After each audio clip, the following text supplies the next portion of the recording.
All right, I'm going to do this. We're going to do this tribal moment real quick. Three people, not two, not four, not five, three people, three people. And the question is there any area in your life where you need wisdom?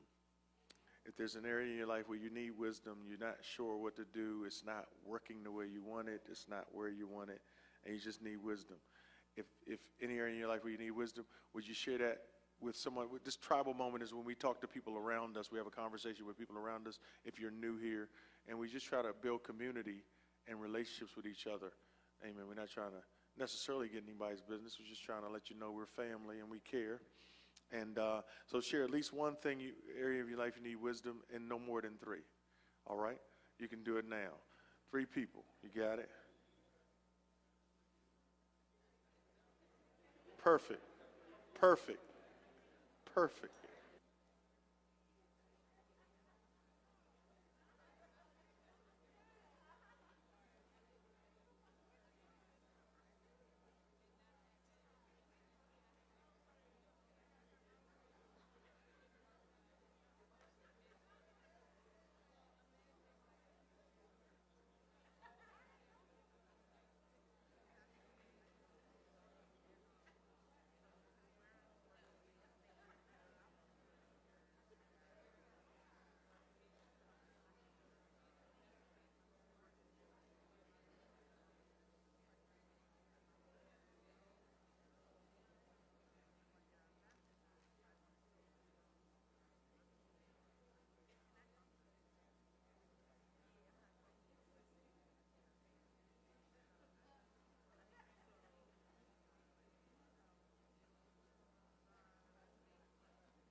Tell him take his time.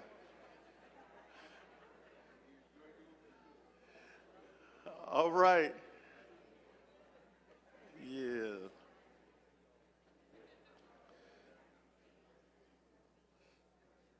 Thank y'all for coming to church today. Appreciate y'all being here. Amen. Yeah. Everybody good? Uh, hey, so here's what we're going to do today. You ever went to a concert and you went to see somebody perform and they did a song or two, and then they just said, all right, what y'all want to hear? And then you get to yell out, well, sing outstanding. That's Charlie Wilson, right? You know, you had to, you had one of them shows and they say, sing joy and pain. So anyway, so this is your opportunity today to ask me some questions that you may want to have, a subject that you want me to go deeper in or to talk to you about, and help you with anything you may be challenged by. And so the way we're going to do it, somebody's moving around with microphones, or they're mics in the aisles. So you can just go up to one of those mics. And even if it's something deeply personal, you just say, this ain't me, this is about somebody else. How you get around it.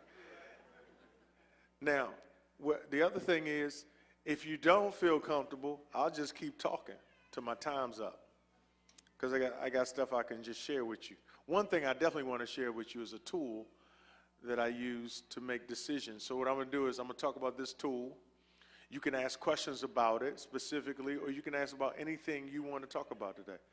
And I mean anything. I can't guarantee you I'll have an answer for you, but I'll try to answer whatever your question is. This tool that I want to show you right now is a tool for making decisions that I think if you use this tool on a regular basis, it can eliminate just about every bad decision you make. Because when you think about it in life, we are where we are because of the decisions we've made. We can blame our ex, we can blame the white man, we can blame the devil, we can blame a whole lot of people, but most of the things that we got into, we decided to get into it. We're given something, every human being is given something called volition. In fact, you see it powerfully on the cross. While Jesus is dying on the cross, and there are two men next to him, and one man chooses him, and the other one rejects him. Like, how can you get that close to Jesus with time running out? And one man perished, and the other man said, remember me when you come. They both had the same opportunity. And Jesus didn't make either one of them make a choice. We all have choices. We all make choices every day. We can get up in the morning, we make a choice. When we wake up, the alarm wakes us up, we have a choice right then. Do we get up or we push the snooze button?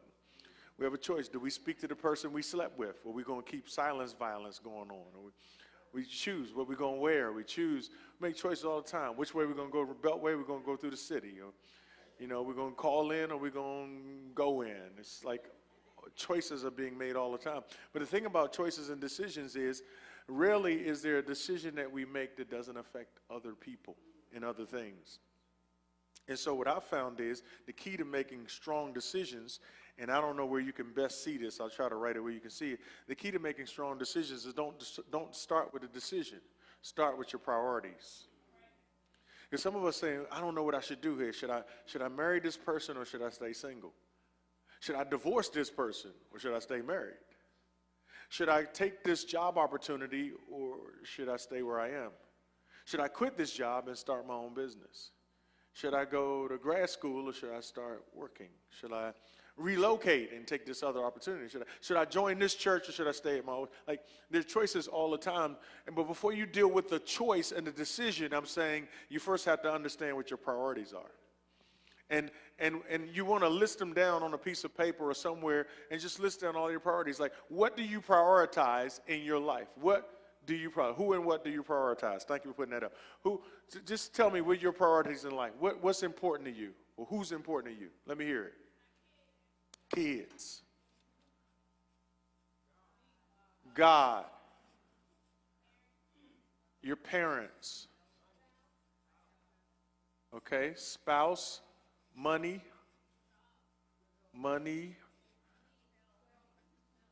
job, health. I heard health. Hold on. So I'm going to put two. There's mental health, and then there's physical health,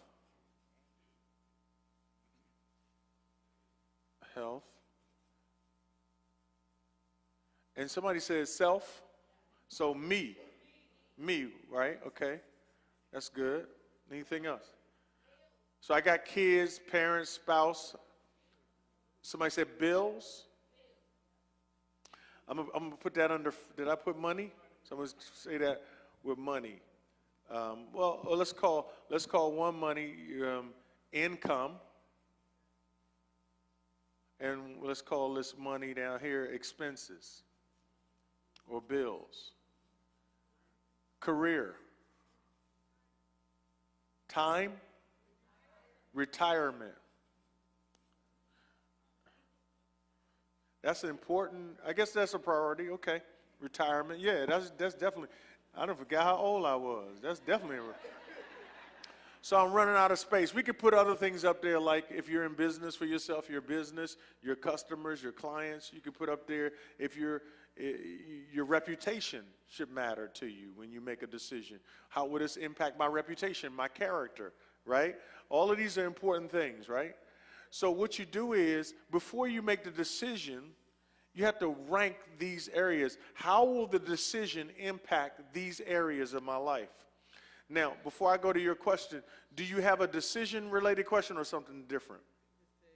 It's a decision. Okay, so we can use this model. I'm going to use this grid for your decision. Are you going to give me something you got to decide over? Or no? Yes. Okay, go ahead. Speak up to the mic. Okay. It's funny that you should mention about decisions this morning because as I was doing my hair, God spoke to me about putting my son in a situation where he can make a decision, and that's allowing him to participate in the senior activities. And that was one thing I said to him this morning, you know, this opportunity, this is giving you the opportunity to make the right choices. But an incident happened, and I'm going to be a little transparent and quick. An incident happened, and basically I've been diagnosed with PTSD, and my thyroid malfunction plays a role in all of this also. But my reaction came from a decision that he made, my child made, and because of how it was handled, I felt that I was attacked by the three people that were in the room, because the more transparent I was, the more they were like just seeing the negative of what I was saying, and they weren't seeing the healing process that I came to this day. So I was like, okay, if I see them when I go into school, with one, if she speak, I'm gonna be like, ooh, well, screw you. And with the other one, I'm like, ooh, bite me. And with the other one, I was gonna be like, you know what, just peace or whatever, because he's a believer, a so-called believer. And I wanted to know, should I let Jesus just like keep me at peace and be like, good morning, God bless you, if I see them? Or should I just like be like how I wanna be, like, y'all stepped on me, so I'm like, psh, whatever. Okay, so first of all, that is a decision, right? So you have, stay with me, you done came up here and told it, so just stay right there. So let's call these decisions. Decision one is, I can be ghetto, right? I can do the ghetto response, which is just all the stuff you said, you know, stuff you said, right?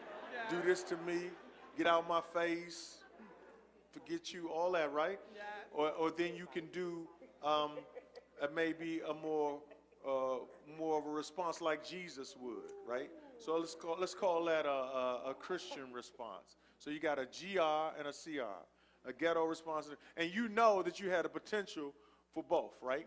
So you know I can turn that ghetto switch on, and y'all will regret seeing me, and I can turn the Christian switch on, right? So it's a decision. So so this is how I would rank it. By the way, when you're making a decision, if you're not sure you're making the right decision, measure both decisions.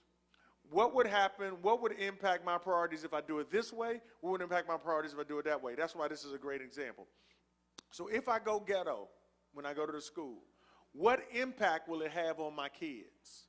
Negatively or positively? A negative is a 0, the worst negative is a 0, the best positive is a 10. Somewhere between 0 to 10, what impact would going into the school and telling people to do what you just said you're going to tell them, what impact would that have on your child, negative or positive? And what would the number be for you between 0 to 10? I believe it would be negative, because God would get on me for not showing him in this process. Okay, so give me a number, 0 to 10. Somewhere between 0 to 10. How negative would it be? Probably a 9. No, that's positive. So that's positive. So you go 1. The lower the number, the worse it is. I say 0. Okay, so it's a 0. All right. So what impact on your relationship with God, what impact would being ghetto have on your relationship with God? It would be a bad impact. I don't know how to rate that. So let me tell you how I rate it. See, I'm so secure in my love for God, even if I went in there ghetto, it wouldn't change how he loves me. So to me, that part is, believe it or not, this is just me. Now y'all might see it different. Y'all think God gonna leave y'all. I'm saying he'd have been left me if he was gonna leave. Yeah, plenty of chance. Like God already knows what I'm gonna do. So I don't think it impacts, but that's me. But you say what you want. I think he would get on me because it would be out of disobedience. I would be letting my flesh rise up instead of... You'd be disobeying God. Yes. All right. So what number would you put on it? I don't really understand the number. So the number is the number is going to be important for the decision, because What you want to do is rank these choices. So the higher the number, good. good. The lower number Yeah, is it's bad. Oh, okay. So that would be a 0. That's a 0. All right. Would the decision impact your parents at all? My parents? Yeah, they probably don't even care. Your parents are not involved in this, right? No. So that's a non-issue. Are you married? No. That's a non-issue. Would this decision to handle this ghetto or Christ-like impact you at all as far as income? Does it No. mess with your money? Has nothing to do with your money. Will it impact your job? No. Okay, it has no impact on your job. If you handle this ghetto or Christian, would it impact your mental health? No. Okay, you sure? I'm 'Cause you said- positive because Okay. Would it have a positive impact on your mental health, or if you told them what you really felt, or would it have a negative, or you saying it wouldn't have any impact on your mental? I think it would have an impact because they were like, we never would have expected this from you. I'm like, well, I never would have expected that to happen. So, But what I really want to focus on I is don't- what I don't what know. impact do you think it would have on your mental health? I don't really understand that question with that. Okay, so mental health is your emotional stability, your wellness. Would one of these things make you more stable or make you more disturbed? Or be would honest- would it be To neither? be honest, We're talking about handling the would- ghetto right now. You go in there and saying what you just said. If it's not, I'm gonna say nothing. I wouldn't, because when it comes down to it, I like being transparent, and if you don't like my transparency, that's not my problem. So Okay, then probably it wouldn't be impact nothing. your mental health. No. Would it impact you physically? No. Okay. So for you, how would it? This is just, somebody said, well, how does it make you feel? If you handle this ghetto, what impact would it have on you? Positive or negative? A negative. What would that number be? I still don't understand the number range. Okay. So let's just say the number 5 means it would be kind of medium. It would be bother me a little bit, but not a lot. 2 would bother me a whole lot. It would be real negative. It would be a 1. It'd be a 1, right? Would it impact your ability to pay your bills? No. No. It wouldn't impact your career. No. It's not going to affect your retirement. No. So I'm saying out of 3, you have a grand total of 1. That's how you rank this decision. Now watch this. Give me a second. That's a 0.33 or something like that. I'll explain that in a second. Okay. Now, let's say you go in and you handle it like a Christian. You say good morning, and you treat people better than they deserve.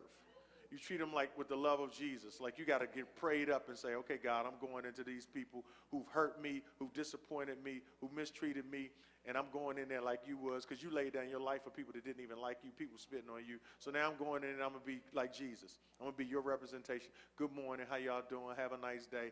What impact would that have on your kids if you handle it like a Christian? We're over here now. If you handle it positively, would it be positive? A positive. And so, So- how positive? Is it just So is you just a 10 or is it a 5 5? and up is It's a good. positive, Okay, yeah. a 10. You get always a 10, all right? And do you think what impact would it have on your relationship with God? 10. A 10. And your parents still aren't impacted, your spouse ain't impacted. It still ain't gonna mess with your money. It doesn't affect your job. What about your A 10.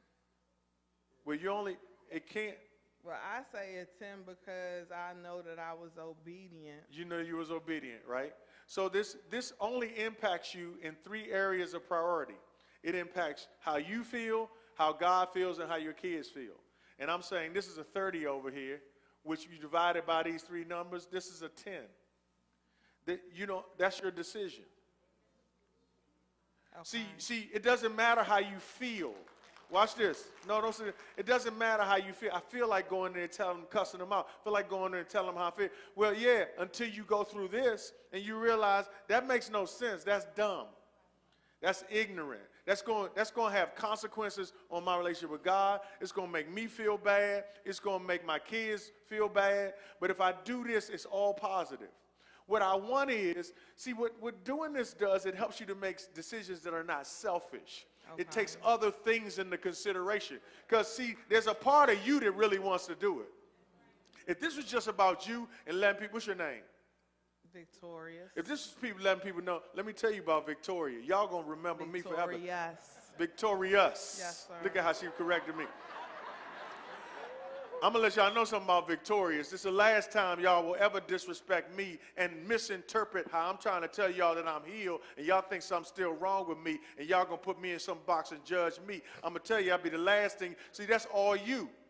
But you haven't considered, well, what does God think about this? And what do your kids think about? And how you really going to come away from it as a result?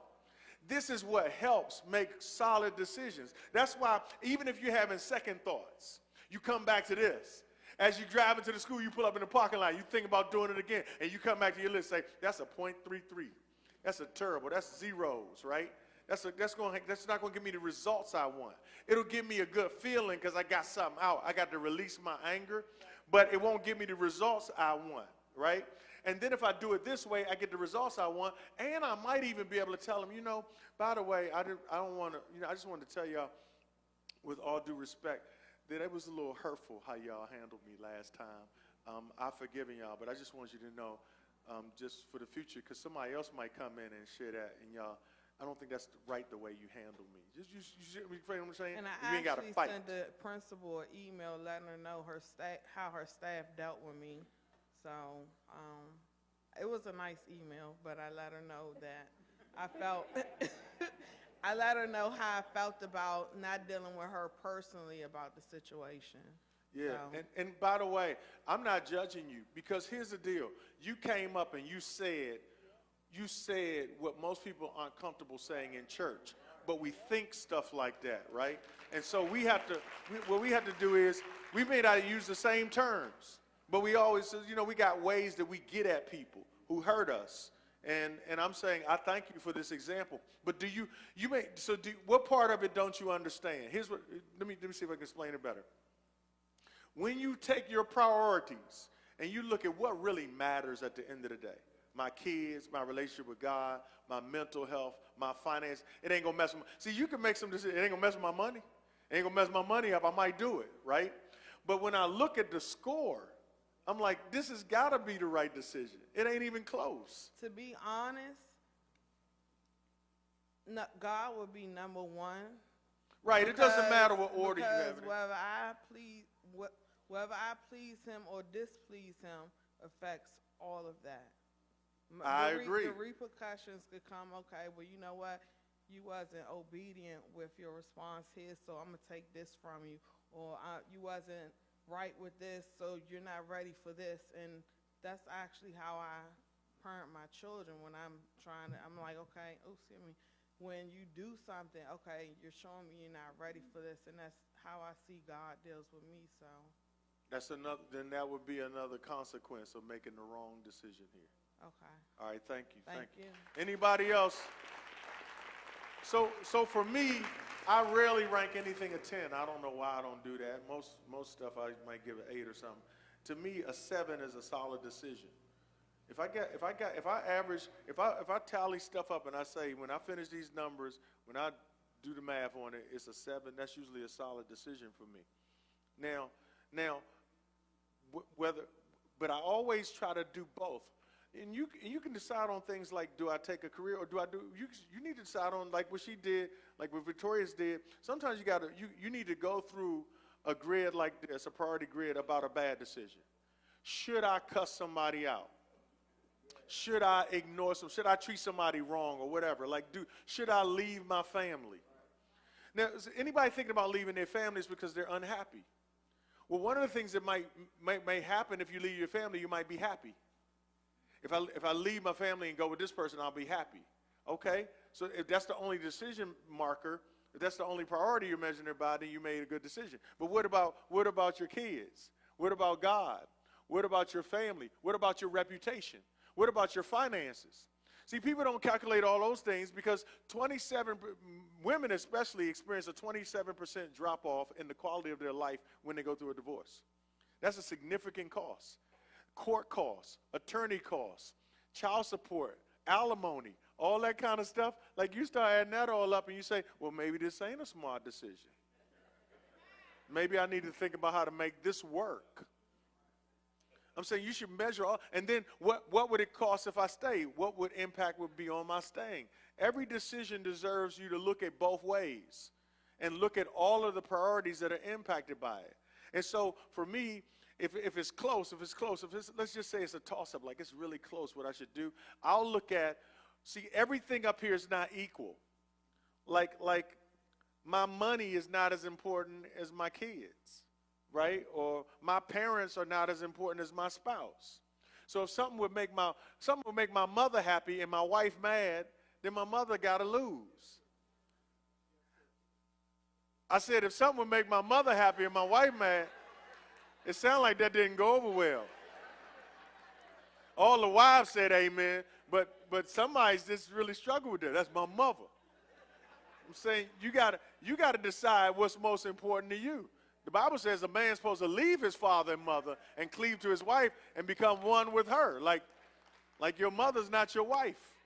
That's a very important thing for a man to understand, particularly a man who was a mama's boy. And I don't say that in some kind of a condescending way. Sometimes we're mama's boys and it's not our fault. Our mother over-mothered us.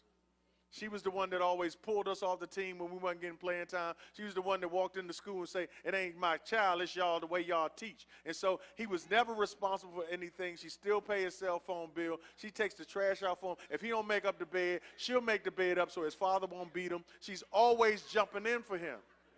Oh, this is real. There's some mothers in here that will make up the bed for their child so the father won't beat him. And that's because she doesn't. Okay, let me come to you, man. I won't get off into that. It made you forget something, didn't it? It's a situation with... and this doesn't have to be about decisions, but I want to make sure we finish up on decisions before. Is this about decisions or something different? Decisions, yeah. Okay, good. I don't have a great relationship with my father. We talking about saved versus non-saved. The Bible says honor thy mother and thy father. Start over. I want to hear you. Go ahead. I don't have a great relationship with my father. Okay. Saved versus non-saved. And if we get together, sometimes it can be good, and in other cases it can be bad. I feel that your mind is like your best, worst friend ever because you always got those good memories, but also those tragic memories that you have come back, and it can affect things, how you act, how you respond, how you carry on. And also in another opinion, I feel growing up that men, when it comes to family and making sure their children know their family, a lot of men fail at that.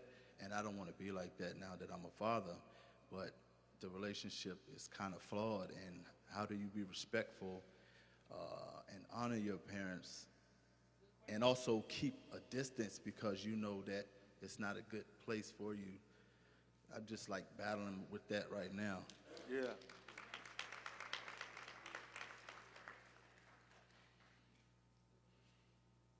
When the Bible says in Ephesians 6, which comes from the book of Exodus, honor your father and mother, it is talking about an attitude towards a position, not a feeling about a person. It is just an attitude that maturity respects the authority of others.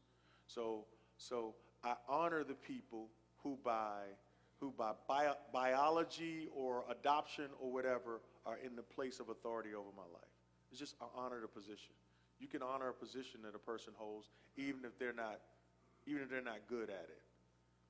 Like, to be honest with you, this is going to make people upset, but the man who lives at 1600 Pennsylvania Avenue, whether we like it or not, and it's still shocking that he's in that position, he is the president.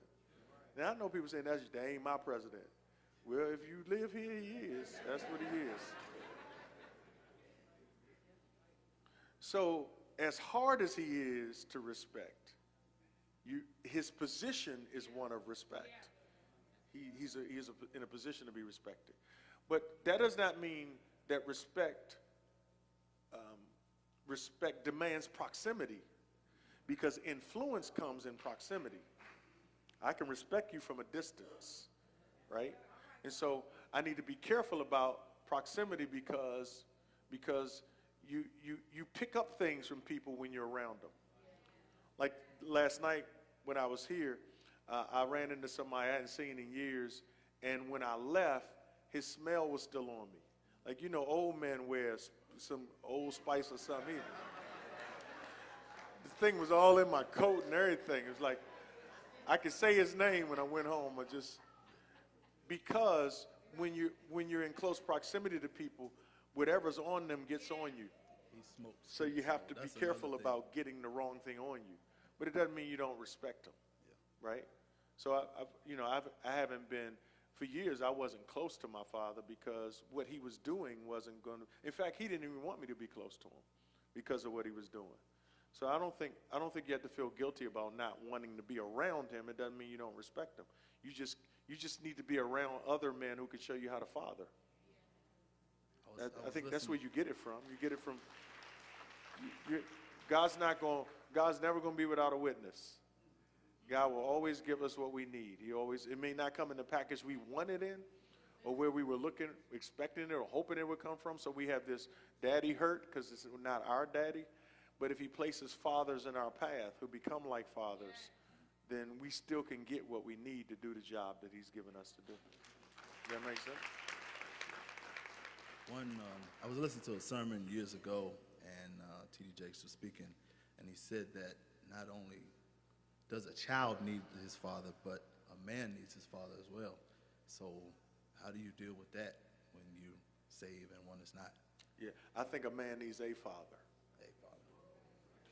I think a man needs a father. If a man needs his father, that's too limiting. What if his father is dead? What if his father's in prison? What if his father's on drugs? What if his father's disabled? What if his father's a vegetable in a nursing home? A man needs a father. My father is John Jenkins.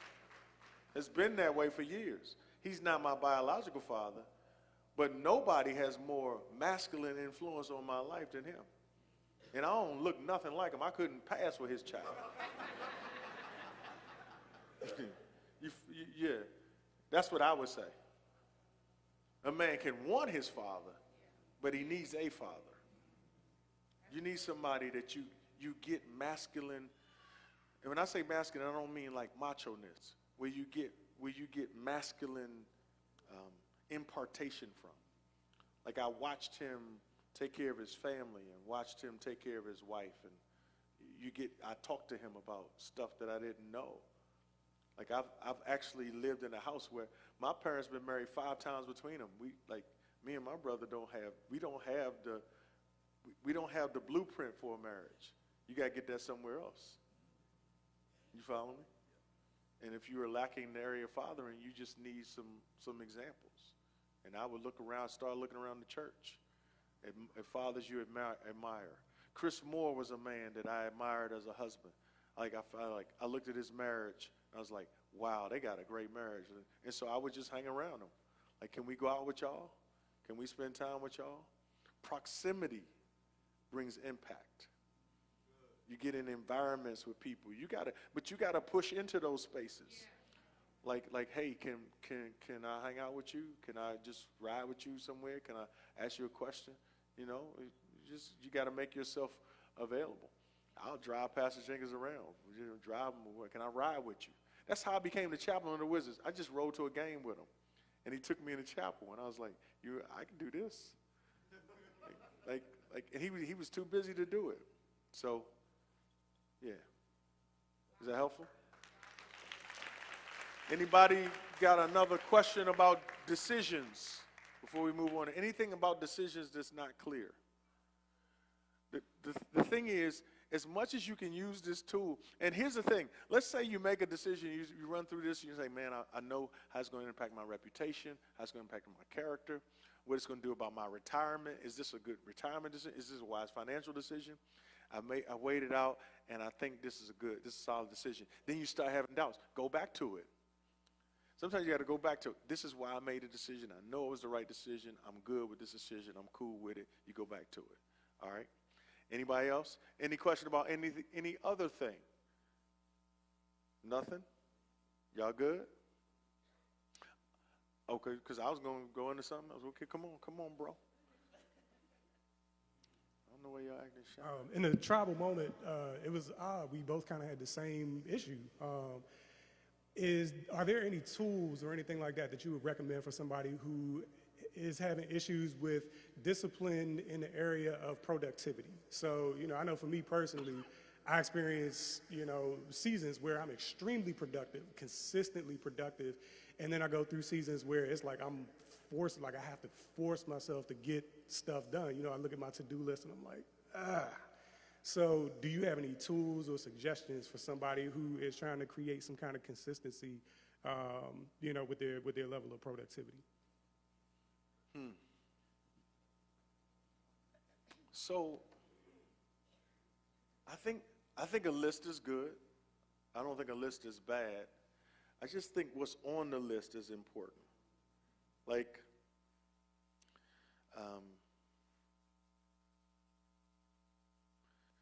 so to me, productivity and direction have to be married. I call it 3 C's: my clock, which is my time, how I use my time, my compass, my direction, and then my circle. So I must first know where I'm trying to go. Otherwise, I can get 12 things done today, but I still wasn't productive. Basically, it's a bunch of papers up here, right? So I just moved all these papers, and I got them, and I took all these papers. This is all Chris Lee stuff, and I took them all, and I put them right here. They were over there. That's better. And I do that around the house. What I've done is, but I'm supposed to be writing a book. Well, I'm supposed to be doing the proposal for a nonprofit or something. Like, I'm not saying this should stay messy, and I hope I didn't leave it the wrong way. I'm not saying it shouldn't be clutter up here. I'm saying, but if I spend my time cleaning up clutter when I'm supposed to be starting a business or writing a message or writing a book, I need to write the book and pay somebody to clean this up. See, I think it's the right kind of productivity because it's not doing a lot of stuff. It's doing the most important thing. And doing the most important thing, the only way you can protect yourself to do the most important thing is I have to know where I'm going. Where is my life supposed to be headed? What is my life's work? What is my assignment? What is that big thing I'm trying to get? Because I can be doing a lot of stuff, but if it's not moving me in that direction, then I don't feel like I'm productive. I just think I'm busy. You get what I'm saying? Like I can be busy doing a lot of things, and basically then the busyness becomes the excuse about why I'm not really productive. But I feel productive because if you ask me, I'm tired. I've been working all day. I did 20. Look at my to-do list. Look how much stuff I scratched off today. And it's stuff like that really other people can be doing. Delegation, like I think is so I would focus on not how much am I getting done, but how much am I getting done of what really needs to be done that move me in the direction of my compass. Where am I supposed to be headed? What is my contribution? What are my priorities? So because this, Michael, right? Check this out. You got kids, right? So if you got little kids, then they're not thinking about productivity, they're thinking about playing. But if a priority is that my kids will feel loved by me, right? I want my kids to feel like their dad loves them.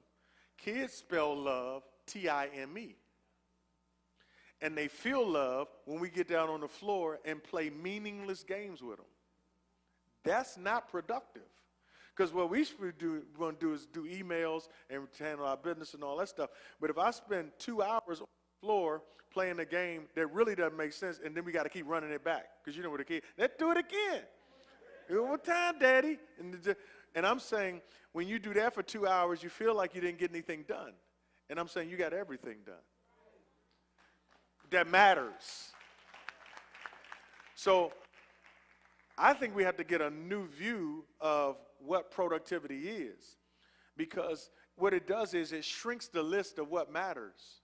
So I don't have to do a whole lot of stuff, And if I put that on my calendar, like my calendar is important, my calendar, my clock, my time, I can say, man, I really want to spend some significant time. And that way, you know, I'm going to spend 2 hours with my kids, and they get tired at hour and 20. You'd be like, come on, we got more time. They ain't never, we're used to us saying, that's enough now. Because we view that as almost like a necessity or a punishment, or we can't wait to turn them back over to their mother, or to go with your grandmother. We hand them off when we say, hey, this is my time for my kids. Okay. Yes, sir. Hey, how you doing? I'm great, man. I don't really have a issue or question, but I wanted to say that I think it's more meat on this bone.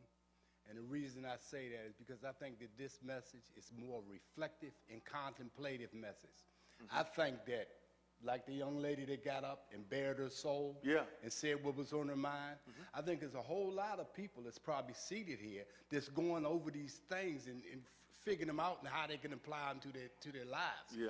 But the likelihood that everybody's going to get up here and bare their soul, transparency is not, it's a fallacy in a lot of respects. Yeah. So I guess the point that I'm making is, I see you look out and you ask questions and nobody's coming forward. I don't want you to misunderstand the message that you're imparting, because it's strong and it's powerful.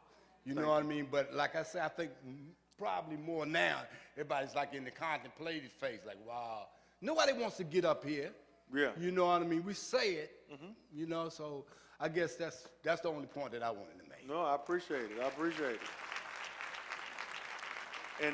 And typically, you know, I would think through, how does this apply in every situation, like in business, in family, in promotions, in whatever it is you're doing. Like, how do you know when you're making the right decision? Because bad decisions can cost you for a long time. Like, they're hard to undo. And sometimes you make a decision, sometimes when you give your word to something, that's what's really, because your word matters.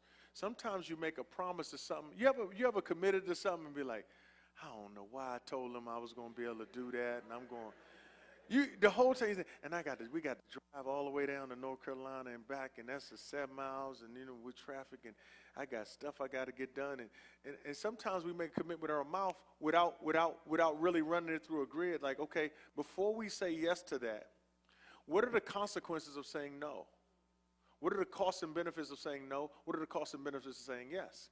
Because sometimes you're going to have to disappoint somebody to keep the priorities right. But after you've already committed to something, it's hard to get out of it. I'm going to say that one more time. Sometimes after you commit to something, it's hard to get out of it. And sometimes you got to make the best out of a bad decision, right? But if you have a system in place, you can make better decisions going forward. I can run this through every time, like everything that's impacted by it. What do I want to, what do I value the most?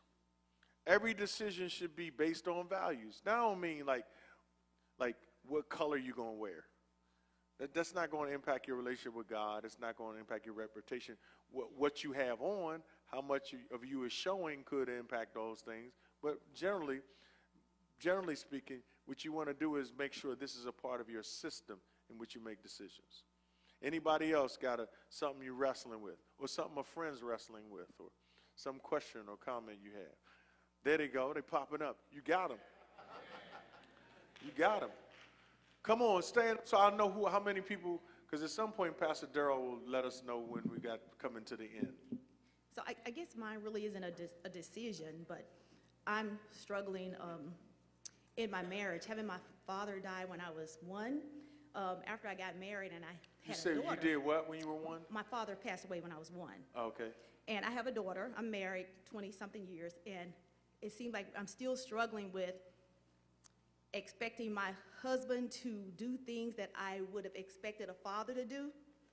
And then I put that off on my daughter as well. So, like, I expect him to check the oil in her car, you know, just any little thing. And then when he doesn't do it, I get disappointed. I'm hurt by it, because I feel like that's something that a father, having not had one, I feel that's something that a father should do. And it affects my marriage, because then I overcompensate and I do those things. And I guess it goes part of decisions too, because I feel like I need to fill that gap of what I didn't have so that she doesn't have to go through what I went through. So that who doesn't have to go through what you went My through? daughter. How old is she? Now she's 21, so she's at that age where, you know, she's back home. She went to school, she's back home, and she's trying to figure things out. And like this week, they haven't spoke to each other all week, so it's just a constant, has a constant negative impact Yeah. on the household all around. What's your name? I'm Cynthia. Cynthia Cynthia, and what's your husband's name? Emery. Emery. Yeah, for some reason, this side of the room I can't hear as well on the mics on this side. I don't know why. Maybe it's something with the acoustics in the room. Cynthia and Emery. Okay. Let me give you an example. I don't want to talk about that for example. I want to, you know, I always find a way to connect this to something else, right? One of the reasons why I think women who find out that their men are addicted to pornography is so disgusting to a woman is because what a man gets when he looks at pornography, y'all like, what does this have to do with pornography? Just stay with me. I ain't talking about her right now. I'm talking about, I'm ADD. When a man looks at pornography, he is looking at, for the most part, actresses. They're not women that know him. They don't know anything about his weaknesses, his failures, any of that. They're just performing.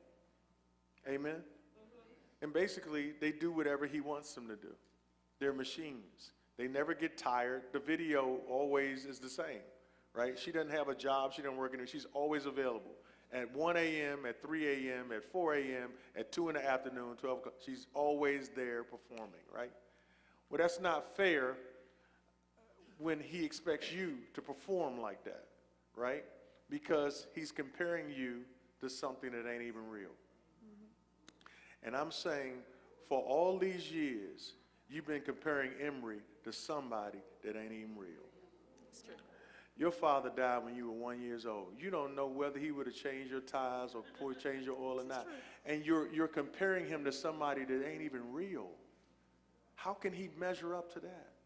He will never fit that because your father is who you hoped he would be, not who he was. Actually, he left you.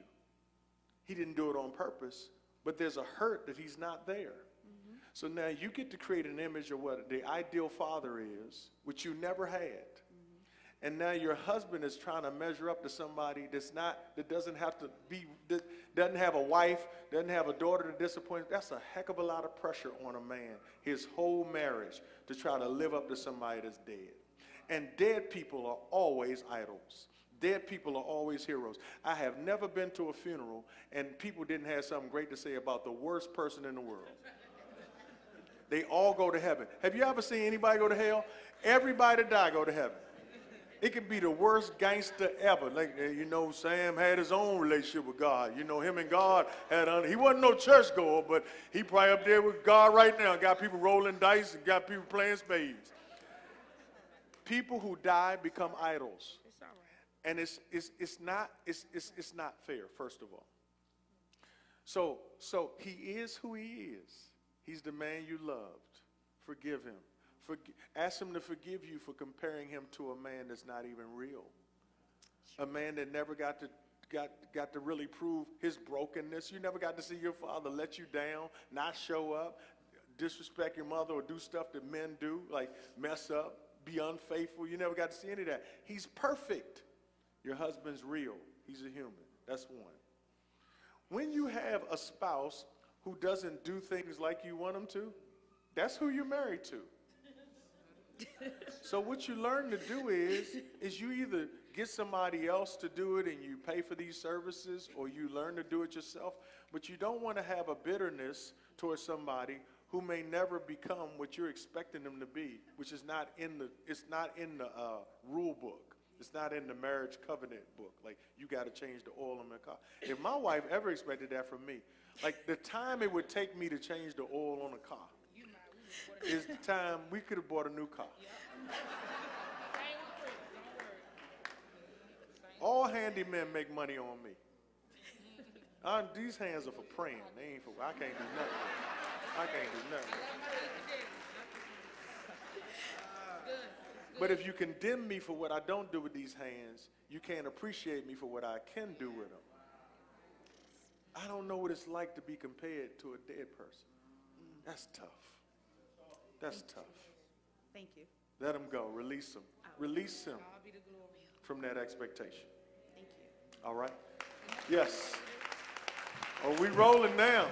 Yeah, we rolling. They we all rolling. up now. It's a party. You done started a party. So I just wanted to make a statement regarding, I think everything you're describing right now regarding decision making, like what I've developed over time is that effective decision making is a skill, and it's something that requires practice. So these things that you're describing right now, you know, as people start to understand the framework, practicing that framework, just to understand that it won't come immediately, and just practicing it will develop that skill over time.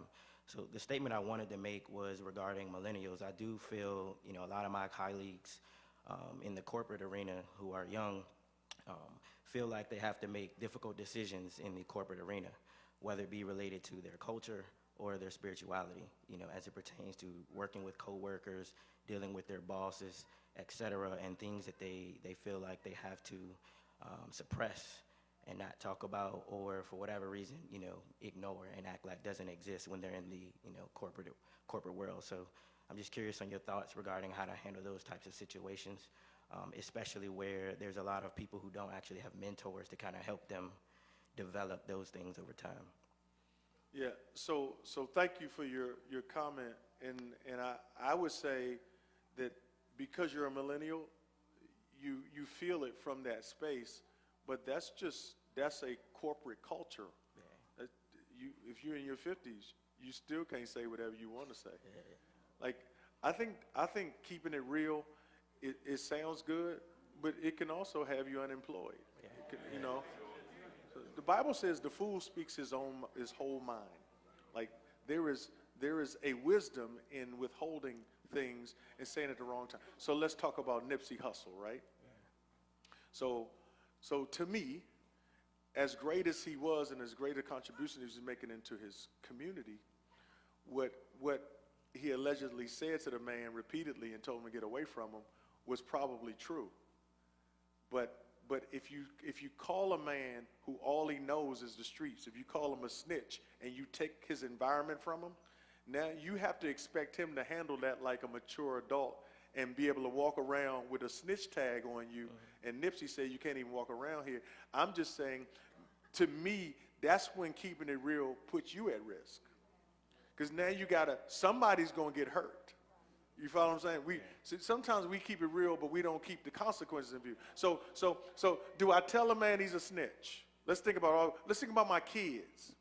Told him more than once because he came back and get away from here. Let me think about what if I know he's a snitch and I keep it to myself and I say, man, you know what? I don't know what's going on, but be careful around here. Maybe I don't know. Make sure you cool and everybody's safe around here because I don't know what's going on with your legal situation or whatever. Like it may be a different way of approaching it, but when you're operating as an entrepreneur and you're elevating, but you're still talking street, you got to live with the consequences of that. So I'm saying sometimes the best thing I can do is to not say what I'm thinking. Because I got to understand the context in which I'm saying it, right? Every context doesn't allow me to express what I feel and what I think. So there's actually genius in that, even though it feels inauthentic. Yep. But I'm saying sometimes you have to feel inauthentic so that you can be around for the people that matter. And then when you get a platform where you can say it in your context where there are not consequences to it. Like everything people say now is like can be filmed and taped and recorded, so we have to be careful about the things we say. That's just whether you're whatever age you are. I'm just saying they're not picking on millennials. Y'all don't get to say what you want to say. It's just you just have to always be wise about what you say and what you withhold saying for the right time. Okay? Yeah. I'm going to ask y'all, the rest of the people, to use your cell phone and give yourself 60 seconds to say whatever you're going to say. And now, was just one? Okay. So can you do that? Can you do it in 60 seconds? I can do it in 60 seconds. Y'all together? I'm a person that just, my mind wanders a lot. So from a business I just started, sometimes I would give people quotes knowing that I should have asked them for more, but my mind runs so much because I'm trying to think of so many different things that's going on in my mind, like family, husband, or whatever. So how do I limit that, actually? You mean To- undercharging for your services? You see, Yeah, you give them a well- quote, but it's not enough? Right. When I think about it, I'm like, oh, I should have went up more. Yeah. You know? So I had this conversation last night with an entrepreneur in here, and what you want to do is, I don't know if they're here, what you want to do is when you talk about your price, don't start with your fee, start with a fit. Oh, Like, what does your client need? What does the customer need? And what you want to express to them is value first. Before I tell them what I charge, find out what they need. Okay, I need this. Like, what kind of services do you provide? dance. So You I go, dance? yes, I go around to different preschools and teach dance, also at rec centers and stuff, and after school. So you teach dance. Yes. You dance and you teach dance. So if somebody's saying, we really need dance instruction in our school, we don't have it. The lady that's doing it is double arthritis in both knees, and she just hand dance. We need somebody who can really, we want the kids to be tired after class so they go into nap time, right? So you saying, well, I have several aerobic-oriented movements. I have African movements. I have liturgical movements. I got all this stuff. And you start presenting your package. And is this something you could use? Once you find out what they need, then you have to think, can I meet this need? Can I provide the services that meet this need? And then when you lay out what you can provide for them, then you ask the question, like how much would that be worth to you all?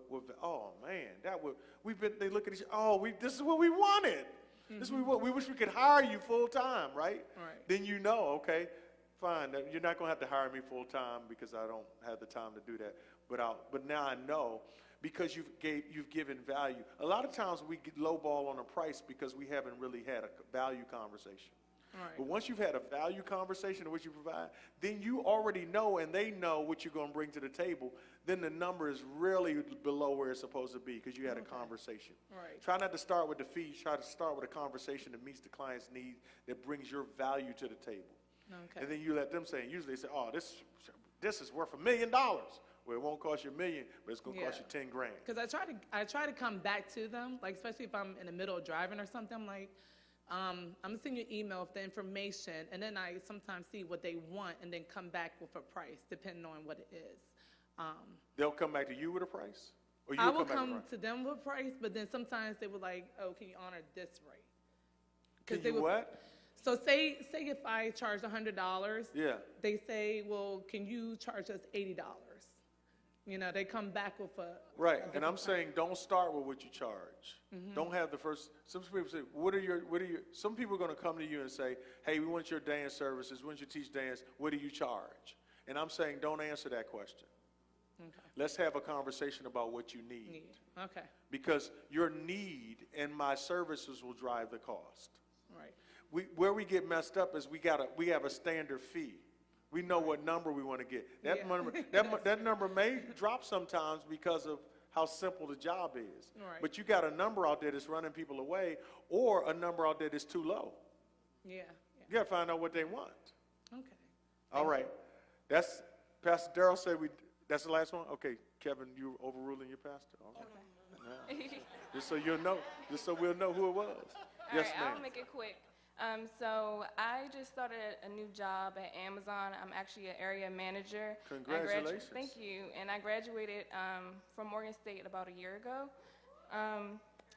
One thing that I've been struggling with at my job, it kind of relates back to what the gentleman said before me, what to say in the workplace. So I was experiencing sexual harassment for the last 4 months. And I didn't speak up about it. I kind of just brushed it off because I didn't want a reputation being portrayed about me in the job because people already looked at me a certain way, young black female. I look like I'm 16, I'm 24, but I didn't want that reputation until it got to the point where, I was at my breaking point and I went off on him and I decided to speak up about it. And I feel like I was battling with myself. Maybe I should just let God handle it and not say anything, or just, speak up about it and, I don't know. No, that's my a reputation. crime. So it's one thing to have an opinion about culture or an opinion about philosophy. That's a crime. You always report crimes. That's a crime. Somebody sexually harassing you or flirting with you or pushing up on you or something like that, that's a crime. You always report that. Yeah. No, that's not a reflection of you. That's a reflection of the person who's doing it. Yeah, that's not a millennial thing or a middle-aged thing. That's a crime. Amen. And so if you ain't gonna report it, it's some men in here. See, all of us in here ain't been saved long enough to not go to work with you and bust him right in his face and then leave.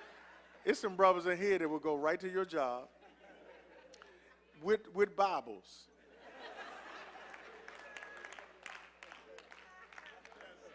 I'm so not lying right now. Am I lying, fellas? There's some people here who will go straight to his chin. You point them out. I ain't know she had so many big brothers. It's just all I'm saying. That's my little sister. If you ever look at her funny, I will poke your eyes out of your head. Amen. That's a crime. That's not even negotiable. Let me find out somebody in my family been harassed sexually. Amen. I felt that when I said it. Is there any man in here that would allow anybody in his family to be sexually harassed? Like we don't, that's not, never. Never. Hey, thank y'all. Thank you for your time. I think we're done. Let's pray. Father, help us to take something from our conversation today and apply it to the framework of our life. Help us to make better decisions in our life. Help us to make wiser decisions. And maybe make decisions that not only we can live with, but that we can be proud of and grateful for. And Lord, when we're tempted in the moment to make a hasty decision that may not give us the reputation we want, the character we want, the testimony we want, help us to think it through and to weigh it and say, how do I really want to be known? How do I really want to be remembered? What example do I want to set for my family, my colleagues, my staff, the people around me?